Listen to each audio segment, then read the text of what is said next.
Welcome to a Soccer Down Here special, taking a look at the national finals of the UPSL, the United Premier Soccer League. UPSL national finals are taking place Friday and Sunday. Semifinals on Friday and the national finals in the third place game are on Sunday at Silverback Stadium in Atlanta. Your times once again for the semifinal, the first semifinal, Olympians FC, Capital City SC, Mesa, Arizona versus Austin, Texas. That's at 5:30.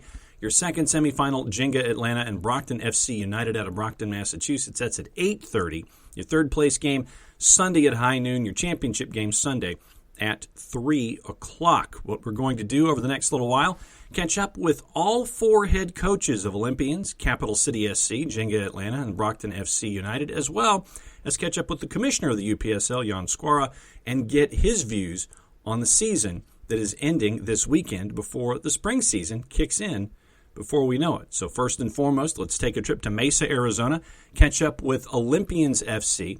A little background on Olympians as they head into this weekend, 12-1-0.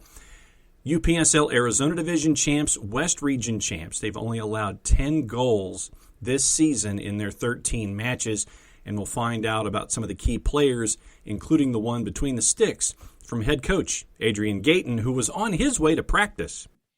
Well, obviously, it's a great feeling. I think it's attrition of 6 months of really hard work, of a lot of planning, of having a great group of players, a great staff. And I think it's a culmination of everybody's dedication, everybody's hard work, and obviously working through a lot of not so normal circumstances, with the whole pandemic and everything that we've been through over the last year. I was going to ask, how difficult has it been for you and Olympians this year to have a season, get through a season, and be where you are right now? Yeah, it's been something that we've all learned from. Obviously, nobody really knew, how to handle it and how it was going to affect us, both soccer-wise and obviously outside of the soccer field in terms of people's families, relatives, loved ones. It's been a difficult situation, so it's kind of been trial by error, right? We've had certain fields closed down to us. Parks have been closed. It's been tough to get scrimmages, but the fact that we also had our own private field helped us get through it. And I think the staff, our trainer, and our coaches have done a great job in terms of keeping their eye on potential cases or sicknesses and trying to making sure that kids stayed away, even if it was for a little bit more time. We had the luck of also having three teams, right? We had a U19 team, a U23 team, and then our first team. So having a good group of players, we've been able to pull up and obviously move around. That's helped us quite a bit as well. So it's definitely been a year that we've learned a lot, and we're still learning because nobody really can get a handle on this. One day you feel like you're great, and the next day you wake up with a headache and everybody's panicking. So it's been difficult. We've had some players have to go home because some family members have passed away and so on and so forth. So trying to, obviously keep the importance of a season, but also understanding that there's things in life that are so much more important has been tough for us. But I think everyone's done a really, really good job of giving their information, of giving their 2 cents and trying to work through a very, very difficult situation. When we talk about the season itself, obviously undefeated regular season, and one of your tenets has been your solid defense. A lot of folks, when they do research on you coming into this weekend, a lot of folks look at Gustavo Vargas and what he's meant to your successes. What has he meant to your team this year?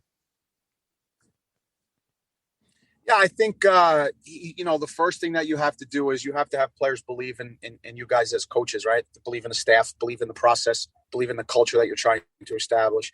And I think Gustavo was someone that I wanted to bring in from the very beginning. I met him over a year ago at a combine. I liked his attitude. I liked his makeup. And I got some time to chat with him off the field as well. You could tell that, even though he's young, 24, 25 years old, he's a lot more mature than his age. He's the type of kid that us as coaches say he just gets it. He's a pro. He conducts himself as a pro on and off the field. His training habits are fantastic. And I think his positive attitude, and he's also demanding, has rubbed off on his teammates. So he's been able to pull the card. for us, under difficult circumstances. He's always been a leader, and he's been a complete pleasure to be around. Time to brag on your players a little bit. Who else has been there to help pull the cart for you this year as you're getting ready for Atlanta? I think everybody has kind of carved their niche. We don't really have one player. The great thing about this group is we've got 18 players that are willing to sacrifice, are willing to do whatever it takes. They believe in what we've established here. They've bought into it. And it's the great thing about our team is you never see 2 or 3 players hanging out. You don't see any cliques in this group. It's 18 players that all get along, that are always together on and off the field. And I think that's helped us tremendously. It's become our little family. And I think you can't really put your finger on one player. Everyone's done their job. Everyone's done a great job in terms of what we've asked them to do. And they've all been an absolute tribute and a pleasure to this organization. For someone who hasn't seen your team play this year, if I was to have you describe your style of play and what to expect coming up this weekend, how would you describe what you do? You know what? I think it's a team that the great thing about this group is they want to play, but they can adjust to all circumstances. As was shown this past weekend when we had 2 red cards, played over 50 minutes with only 8 field players and a goalie. We adjusted. We knew we had to defend more than normal. We were able to do it. The team never lost confidence.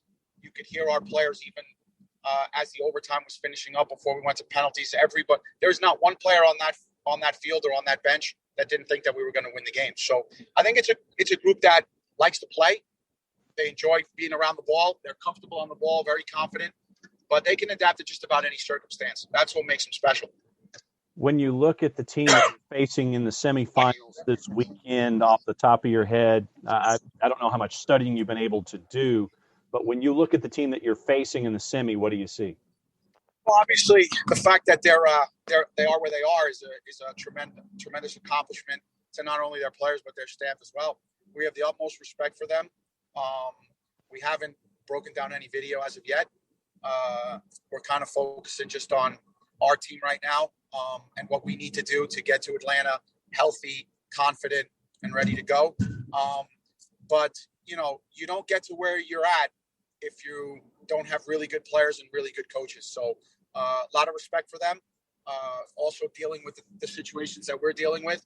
So anybody who, reaches a Final Four, has to earn a lot of respect. So I'm sure we're going to get a team that's very motivated, very disciplined, and very confident. So we're looking forward to a really good game. And, I'm sure we'll probably get a little bit of feedback on them over the next couple of days. But right now our focus is on us. I think it's always been on us. As much as we respect our opponents, we always worry more about how we're going to be than how the opponents are going to be.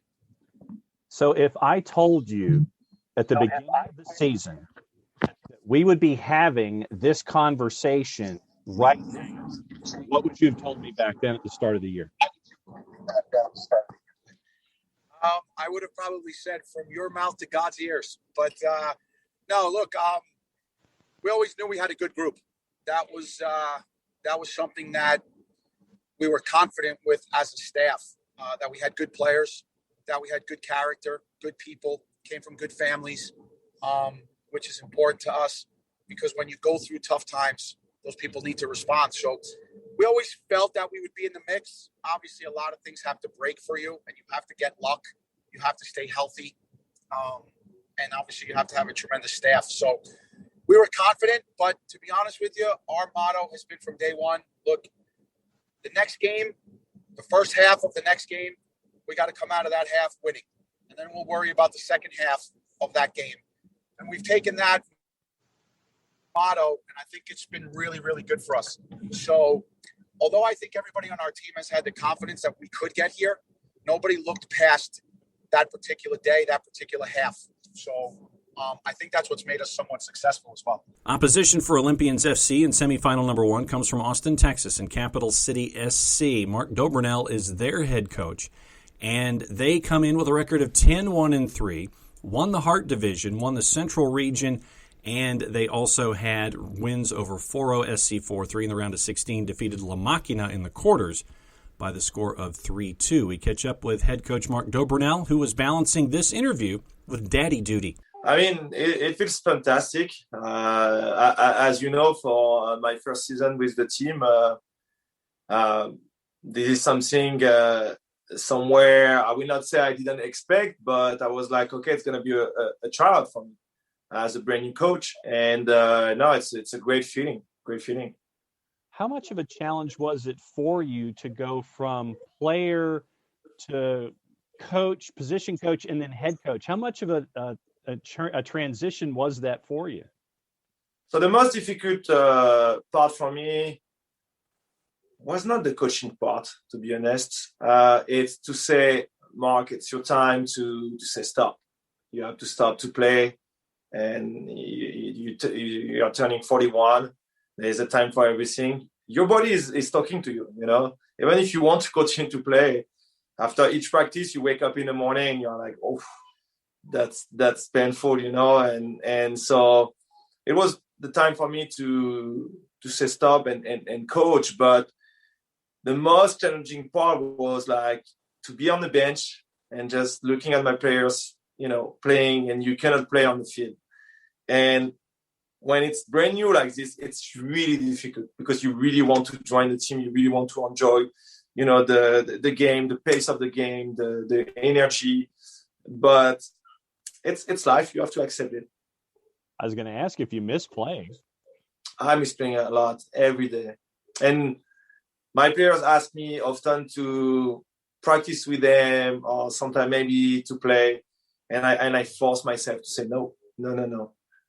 Because when you decide to be a coach, it's not good to be a coach and player at the same time. I think you can lose a lot of credit if you do that. So you have to take a decision and say, hey, guys, now it's time for me to coach. And also I have my wife behind me to tell me like, hey, you're a dad now.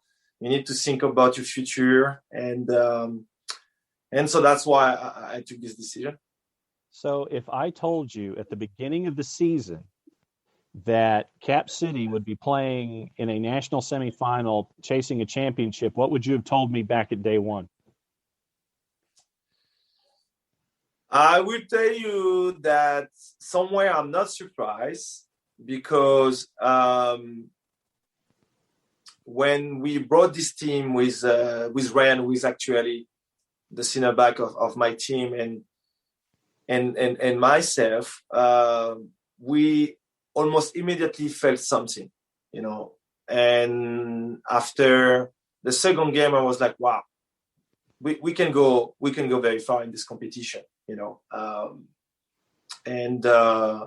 So that was the feeling I had, if I can respond to your question. Yeah, no. And then as the season goes along and you're getting to where you are right now, for someone who this weekend is going to see Cap City play for the first time, how would you describe, when things are going the way that you want them to go, how would you describe your style of play? With a lot of intensity. I play with a lot of energy, dedication, motivation, and we play with a big heart all the time. And this is what I try to share every time I practice with my team. When we play games, it's play with intensity, give everything, play with your heart, and you will not have any regret. You know what I mean? Time to brag on your players a little bit. Once again, for those who are catching up with you the first time, who have been some of your standouts this year, and who should folks gravitate toward as they're watching you this weekend?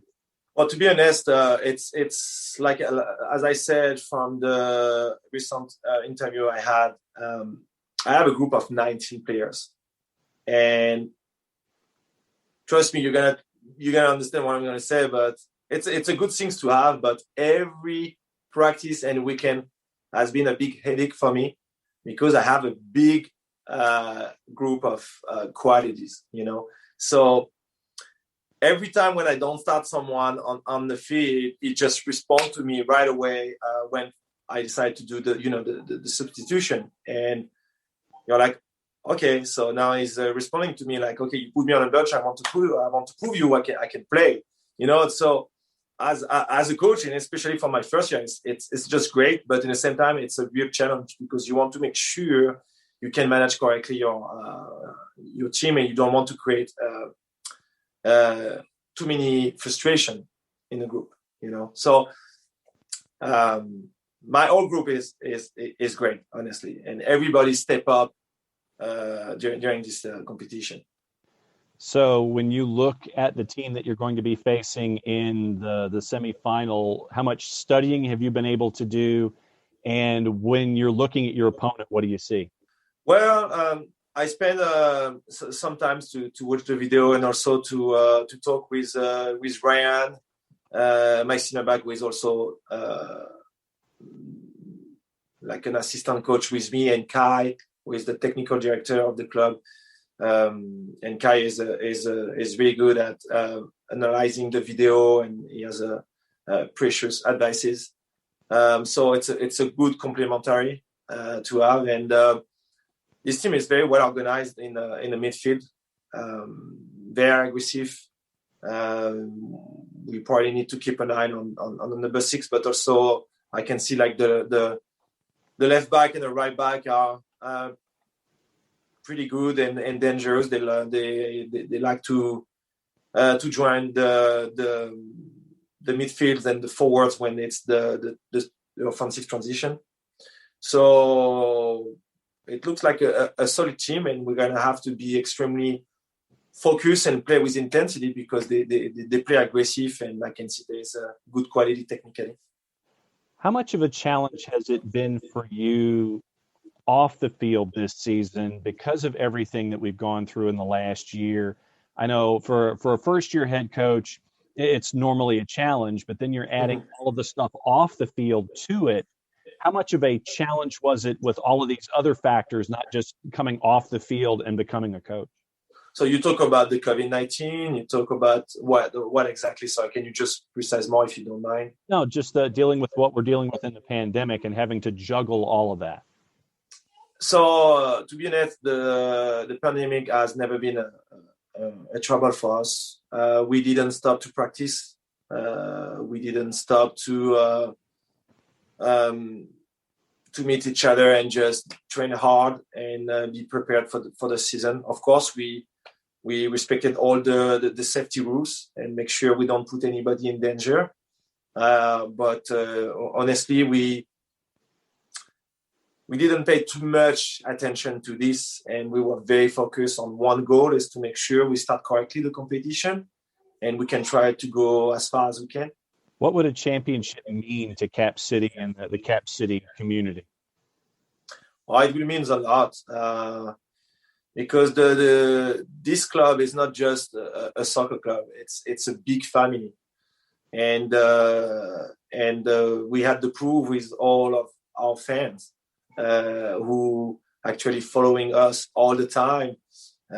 Sometimes I receive some fantastic text message on my phone. I don't know how they had my phone number, but they text me and they say, "Congratulations, coach.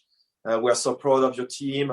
Your team looks fantastic. It's great for your first year."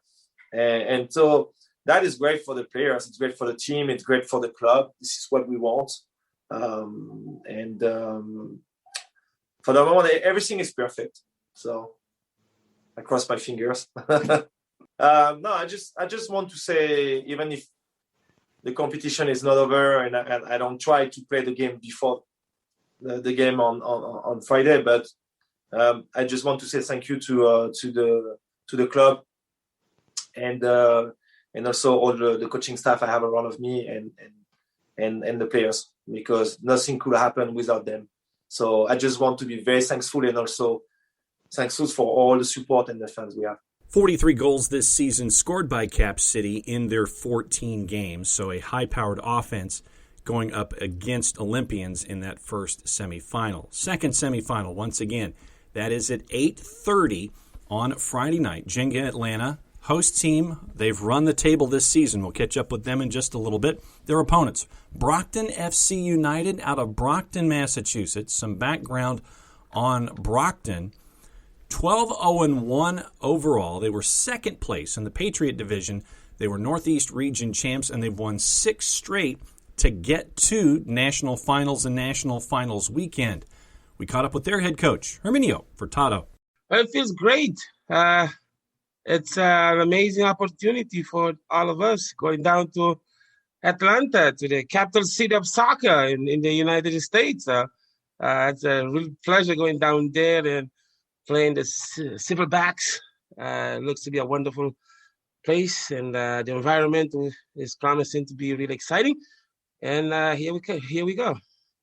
Does the layoff concern you at all? Because I think your last game was back in December. Is that right? Yes, true. It's been 2 months without a competitive game. Of course, that affects. But this is a team that has been together for a few years, and the chemistry is there. That's not having played is not going to affect our team work. And we have enough players, and we have 7 substitutions in case we need to refresh. And our players are very much, every one of them is ready to step into the game at any time. So we're all right. That's not going to be an excuse. Top goal scorer is Ronaldinho. Not that one, but Ronaldinho. What's it been like to see him do this well this season? He is a player that improved a lot in his finishing department. He was always a very good player individually, but last year he really focused on finishing, and it paid off. But we have several scorers on the team, and we are really lucky. And Ronaldinho last season, throughout this season, he has been huge for us, scoring some really important goals. Who else do folks need to keep an eye on? I know that the opposition has been looking at you on tape, but for those who are going to be showing up at Silverbacks Park, who else do folks need to kind of keep an eye on as they look at your roster? You never know who's going to show up on any given day. The squad is so balanced that we have a lot of players that at any time can really surprise and steal the show. We saw that Milton did that in the regional finals. Milton de Andrade. We have players like Rod, players like Thor, Leonardo, all attacking players that at any time can light up. When it comes to your style of play, how would you describe what Brockton FC does? Well, we are a fun and very attacking side. We have this, we can also be patient, but we have players that are really hungry and to attack, and this is what works for us very well. We're not going to sit back, certainly, but we have sat back. We're mature enough to understand the game and adapt and go with the flow. When you look at your opposition, I don't know how much tape you've gotten the chance to look at before you and I have sat down to talk, but when you look at the opposition coming up in this weekend, what do you see in them and what are your main concerns? Well, it's going to be an exciting game because they also have some of the flair that we bring. I'm pretty sure the winner will be the spectators in the stands that will come to watch a very entertaining game. And we're excited for this matchup. I think looking at all the teams, I would rather play Ginga because of the show, the performance that both teams can go and put on. It's a team that is very culturally mixed, and we are Africans. We are from West Africa. We will be representing the African diaspora here in the United States. I know Atlanta is home to many African soccer lovers, and that's one of the reasons why that city is so exciting with soccer. So I think we are representing the West Africa and African in general, and Ginga has some of African players too. So and they have Brazilian players, Latinos. So they are an exciting team, and they're the team. They're doing what Brockton FC wants to do. I think that both teams have the same philosophy as a club, promoting young players, help them play professionally. So we have a lot in common, and that's why it's going to be an interesting matchup.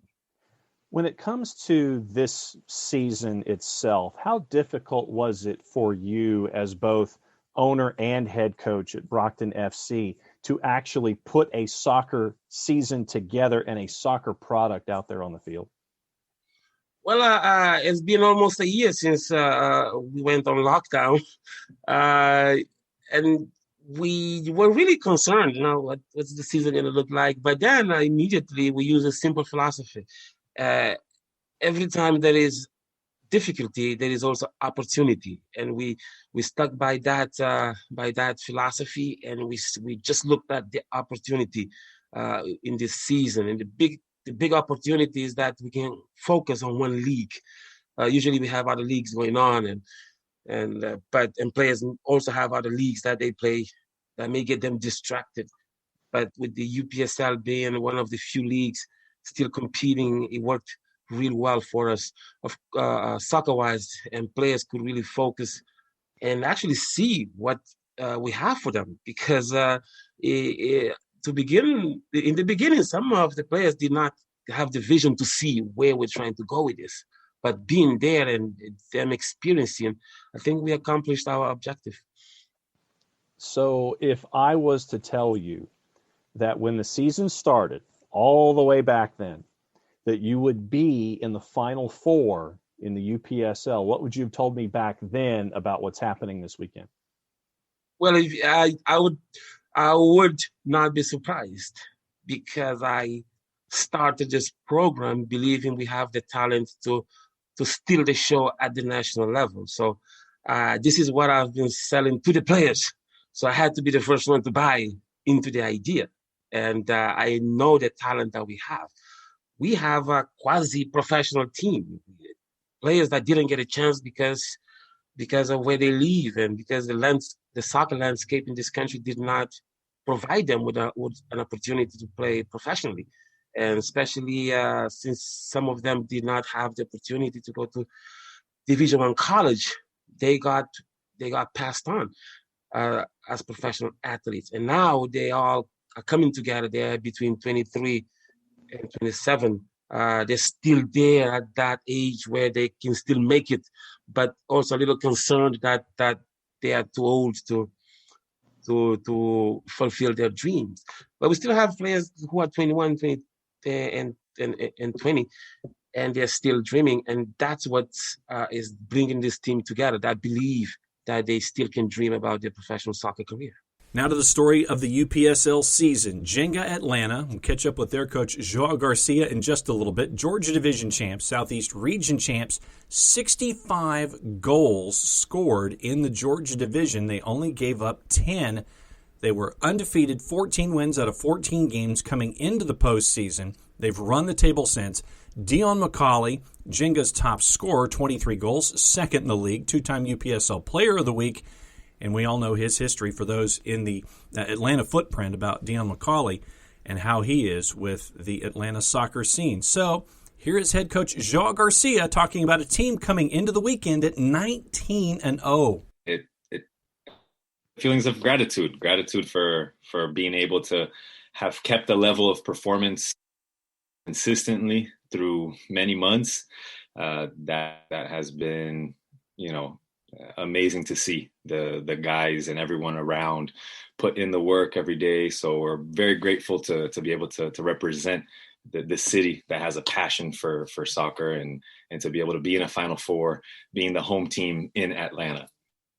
How hard was this season to pull off from all of the stuff, the external stuff that we've been going through in the last year plus getting a team together and all of the logistics and all the stuff? How difficult was it to get to this point?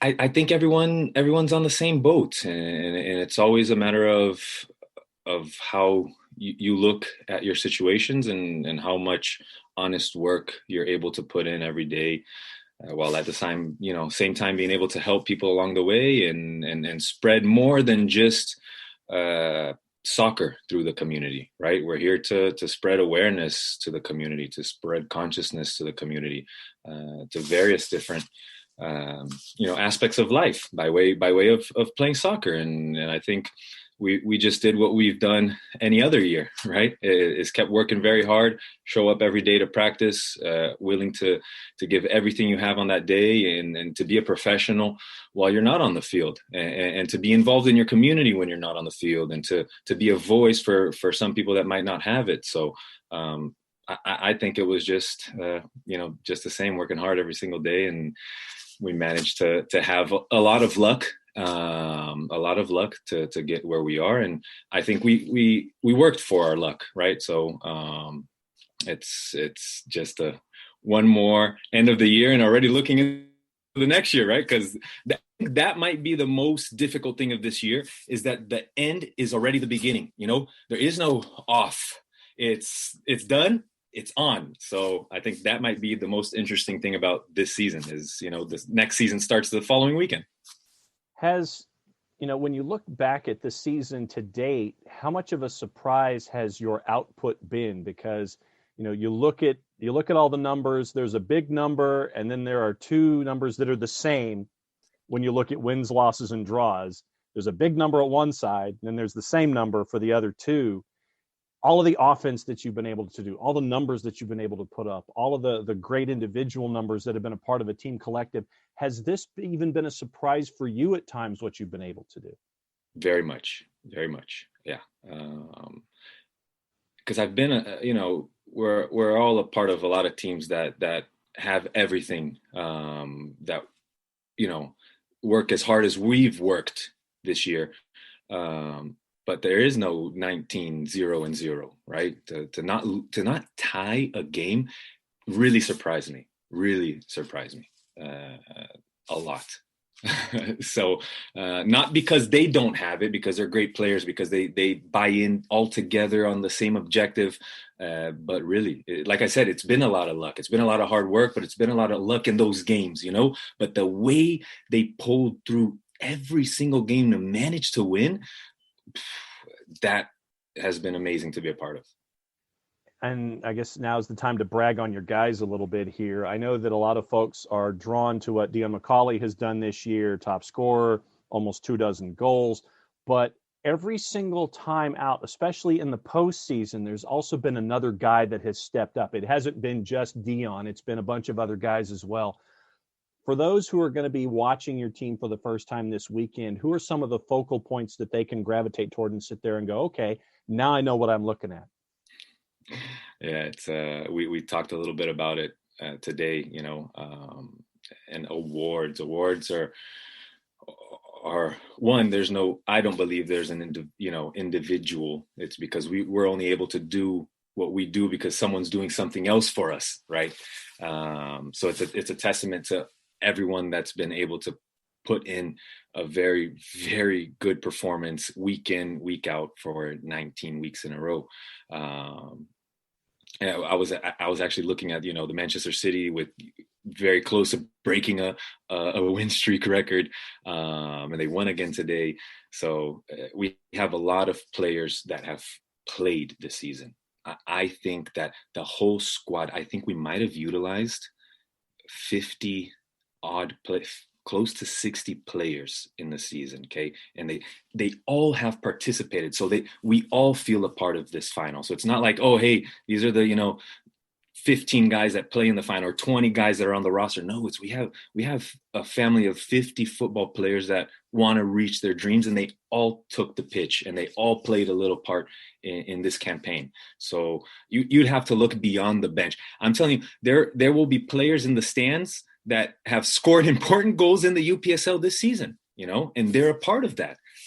So I'll have to say they'd have to look at the whole roster, the whole of it, because we have some good young talent in Atlanta that has been overlooked, that has had opportunities, but was sent down again from the professional ranks, and they're unseen. They're making their way. Kevin Herrera, the outside back.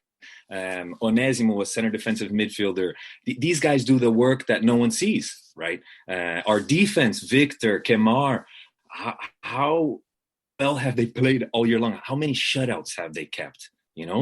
Alberto, in my opinion, he is MVP and Golden Glove. He's not just one. I think Alberto is MVP of the year and Golden Glove of the year. So, I hope whoever goes out to watch the game enjoys and that we search to win it. Every time we have the ball, we want to win that game. And they can look at any jersey on the field or at anyone on the bench, and they'll see a lot of heart given on these two games. How difficult has it been for you and the staff knowing that your roster size and your participation size has been 50 guys? And so how difficult has it been for the staff game in and game out, knowing that you have all of these different guys that are a part of this process? Extremely. And that is a privilege. So we embrace that privilege and we tell them, we the position put ourselves in, not many people get to feel that of being undefeated in a season and then of not even tying. So it's that's what we feel is we've worked for it. There's a lot of different kinds of pressure. There's good pressure, there's bad pressure, and then there's just flat out pressure. With that 19-0-0, what kind of pressure are we talking about with your squad coming into this weekend? Which pressure is it, or is there any? We are the best team in the nation. So I don't think there's pressure. We've won a state championship. We've won a state playoff. We've won a regional championship. We're only the second team in the city of Atlanta to have ever done that, existing team. There's Atlanta United and there's us. So we've done it. The goal now is to win 2 more games and become, national champion. So the pressure is the same for every single person that plays. The one that was 8th place in their league and made it to the playoffs and had an amazing run and made it to the final. They have the exact same pressure as the team that, won it without anyone ever contending. So I think all the teams are going to be prepared. All the teams are going to be very good. I've watched all 3 teams a couple times, and it's going to be a for the team that the ball bounces their way is going to be crowned national champions. But I feel in my mind we've shown that we had the best campaign of the season this year. For those watching you for the first time, how would you describe your style of play when everything is working the way it's supposed to? When folks are watching, how would you describe to them what they would see? A lot of heart and a lot of intelligence in deciding where is the space and how to attack it, and always wanting to or another goal in the possession at hand. So then let's say you win 2 more games. You run the table, you would get a championship. What would it mean to the soccer community that follows you, that knows you, that will be experiencing you for the first time? What would it mean to bring that title home in a hometown championship weekend? Respect for Atlanta, respect for all the football players in the city, for the culture in this city, the soccer culture of Atlanta, underground soccer world of Atlanta deserves a lot of respect, and I think we represent them.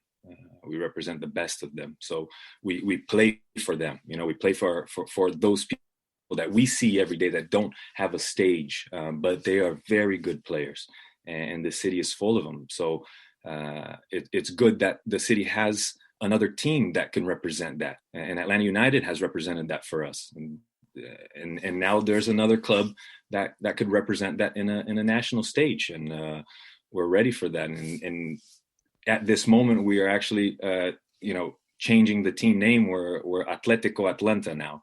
We'll officially announce that. We got, the gear came in, and we want to be the people's club and unite the people.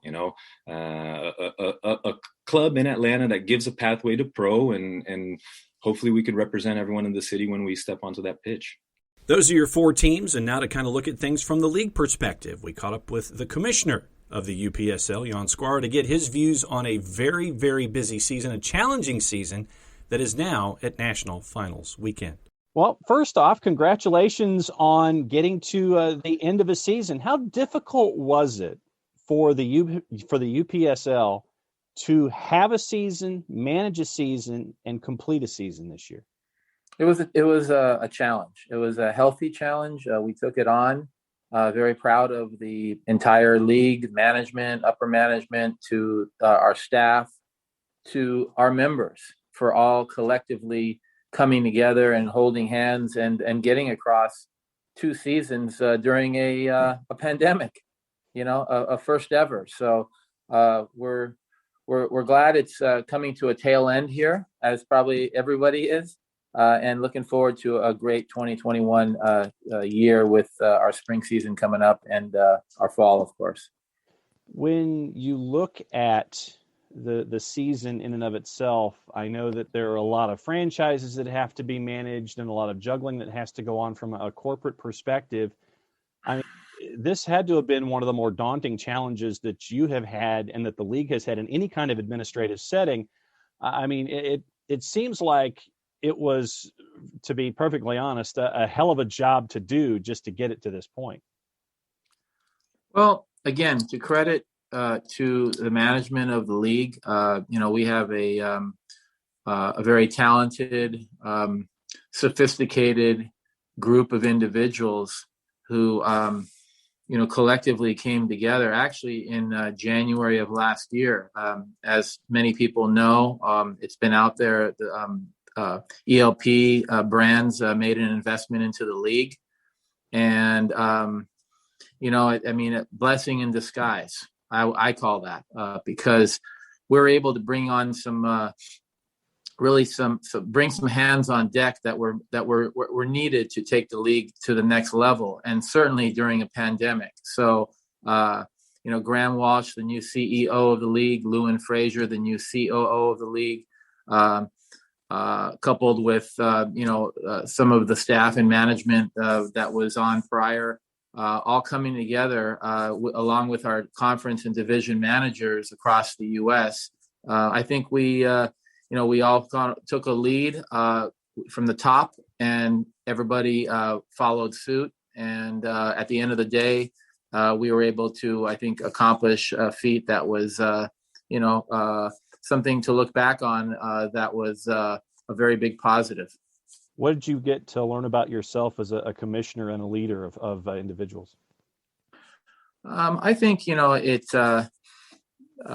was when I reflect back and look at, the decisions that were made, I think that my lessons personally were continue to have an open mind and working with people's ideas, because we had a lot of different ideas at that time on how to navigate through this pandemic.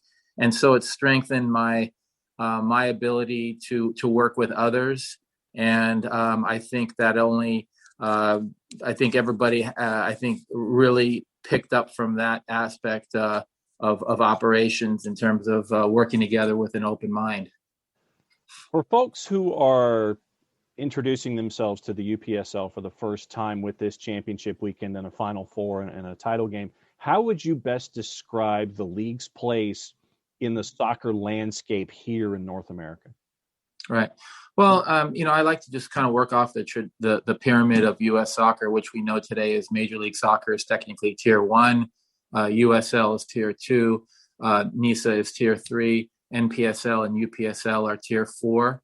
So, we really fit well in a Tier 4 position. We're a pro development league. Our job, our role is to offer players, coaches an opportunity to showcase their skills and provide a platform to showcase those skills, whether you're a player or you're a coach, so that you can get to that next level.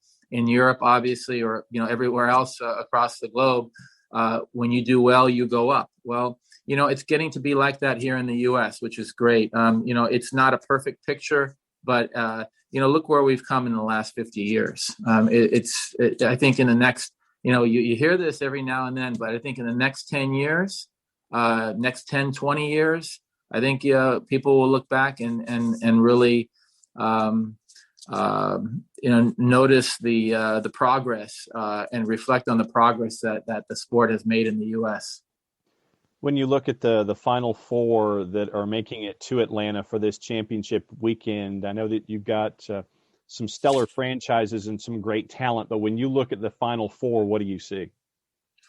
I see a diversified group of teams from all parts of the country. We've got Olympians out of Phoenix, Arizona. We've got Brockton out of Boston area, Ginga Atlanta, and Capital City out of Texas. So you've got the best teams really from each region in the representing each region of the UPSL.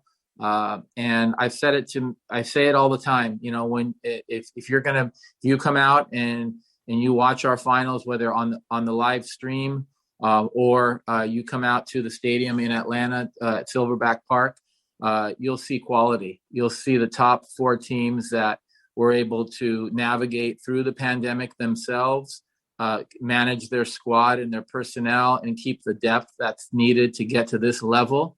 And you'll see a very good brand of football. I'm very, very excited to be actually heading to Atlanta myself to watch this Final Four. It's something I look forward to every 6 months because we have two championships every year, and it's going to be a battle. Every commissioner, every owner, every coach, every individual that's attached to a team in a position of influence, they have either a whiteboard. They've got a big whiteboard somewhere. It could be attached to a wall. It's got a lot of dry erase markers on it. Could be in a BlackBerry, could be in an iPad, could be on a magnet that's attached to your fridge. There's always that to-do list that folks have for the next markers that are attached to their product. Where is your dry erase board? Where is your to-do list? And I guess this is the crystal ball question. Over the next X number of years, what are the things on that to-do list once this season is over? I know that you have very little time to rest because you're getting ready for the first season of 2021. What's on the to-do list for the UPSL? Yeah. Well, again, I've said this for a long time, being the commissioner for the last 8-9 years now. I think the key to really anything in life is to continue to stay focused on whatever you're pursuing, and whether it's a relationship or a business venture, operating a league. You need to really buckle down and focus on really a core area of business, and not get too distracted by a lot of the opportunities that may come by. And that happens a lot with the UPSL. There's a lot of soccer out there in the United States, and everything from youth to women's to men's and pro, amateur. And our niche is the pro development side for the last 10 years. Our job has been to basically provide a platform for 16, 17, 18, 20-year-olds so they can get to the next level. And, we've managed to build up a league that's well over 300 members across the U.S. And to kind of tie that bow, we've always wanted to connect the game here in America and connect promotion relegation. I don't think we're even near that in terms of completing that process. Soccer is very fragmented in the United States. You have 100 leagues out there, and everybody's competing against one another. I think we just need to stay focused. Our to-do list is to continue to stay focused and work very closely with our existing members, our new members, and service those members so they're getting exactly what they want. And I think if we look out in a 5-year window, we will have populated a good majority of the U.S. And reduce travel for our teams, which is a big hindrance at this level. And we will have opportunities for our clubs with sponsors that we are able to secure for the league long term. So there is a little bit of a laundry list with that to-do list you mentioned. But it's continuing, the short answer is continuing to stay focused on what we've been doing for the last, 10 years diversify a little bit out with the women's division that we're launching. We're excited about that. But not get too spread out, because you get too spread out, you get a little bit thin. And I think we're good at what we do. We need to stay focused on that.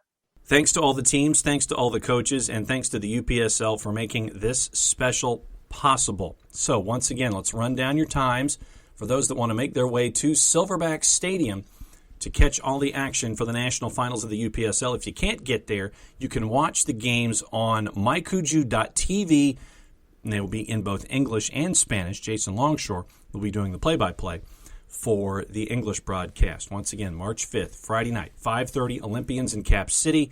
Semifinal number 2 at 8:30, Ginga Atlanta, Brockton FC United. Sunday, high noon, the third place game. Your championship game Sunday at 3 o'clock at Silverback Stadium. That's your look at the United Premier Soccer League's national finals. Play it safe, everybody. Enjoy the games.